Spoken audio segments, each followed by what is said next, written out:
All of a sudden I realized what it means to be. Israeli অভিনেত্রী Gal গ্যাটোডের নতুন cinema Snow white box অফিসে সাড়া ফেলতে পারেনি। অনেকেই বলছেন অভিনেত্রী ইসরায়েলি হওয়ার কারণে সিনেমাটিতে পড়েছে নেতিবাচক প্রভাব, কারণ হলিউড অভিনেত্রী গ্যাল গ্যাটোড ইসরায়েলি সমর্থক।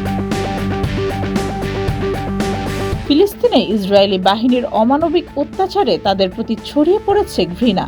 ইসরায়েলকে বয়কটের ডাকও দেওয়া হয়েছে।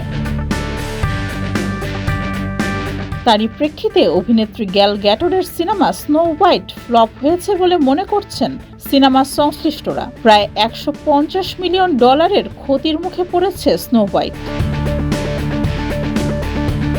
তবে গ্যাল গ্যাটোড জানিয়েছেন, কেবল তার ইসরায়েলি সমর্থনের কারণেই ফ্লপ হয়নি ডিজনির বহুল আলোচিত সিনেমা স্নো হোয়াইট, আরও অনেক কারণও এর জন্য দায়ী। ইসরায়েলি টক শোতে গ্যাল গ্যাটোড বলেন, গত 7 অক্টোবরের পর থেকে সেলিব্রিটিদের উপর ইসরায়েলের বিরুদ্ধে কথা বলার চাপ বেড়ে যায়। সে সময় ব্যক্তিগতভাবে তীব্র প্রতিক্রিয়াও দেখা যায়।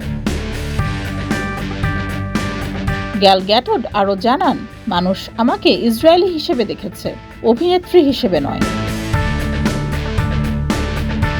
ইনস্টাগ্রাম স্টোরিতে গ্যাল গ্যাটোড লিখেন, স্নো হোয়াইট কেবল বাইরের চাপের কারণে ফ্লপ হয়নি, সিনেমা ব্যর্থ হওয়ার পেছনে অনেক কারণ কাজ করে।